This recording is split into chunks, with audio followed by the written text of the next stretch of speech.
I'm Dani. I'm Scott. The name of our band is TeamMate. She said, I think I like girls.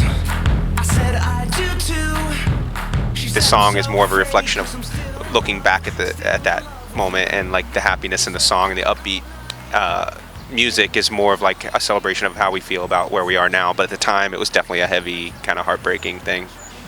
We weren't ready to put labels on it yet. We weren't really ready to break up.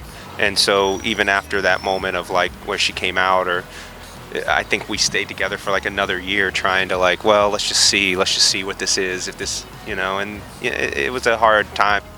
Everything seemed fine and there was no issues with our relationship in the beginning. I think when I moved to New York and we were long distance for about 5 years.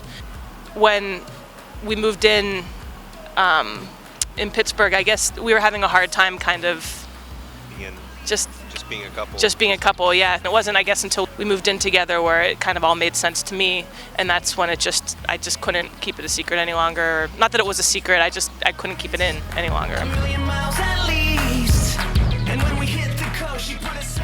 I didn't need a pickup line because we went to West Virginia University, and there weren't that many Jewish students, and we were both Jewish, so everyone kept, oh, you're Jewish, do you know Dani? And then they'd be like, oh, you're Jewish, do you know Scott? And we were like, yes, we know each other. Scott would always invite me to the Hillel house for like Shabbat dinners. I'm not kidding. And she thought I was just recruiting her for like Hillel house, and I was really just... Those were all dates. I didn't know.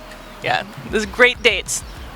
One day Scott, he came to pick me up at my dorm room, and he, up until that point, he had his hair in a little ponytail, the goatee, he had like Birkenstocks and like cargo short. It was hot, but just not my thing. He showed up one day and he shaved everything off, and his hair was cut really short, and I think he was wearing regular shoes. And I got in this car, and I think that's officially like probably our first like day as a couple. We tried to keep like music in our lives like separate. We never really played, it just wasn't it wasn't our dynamic then. It wasn't until we broke up. We're working on a full-length record, and there are some songs on there that are not upbeat and that are about the breakup, a darker look at things.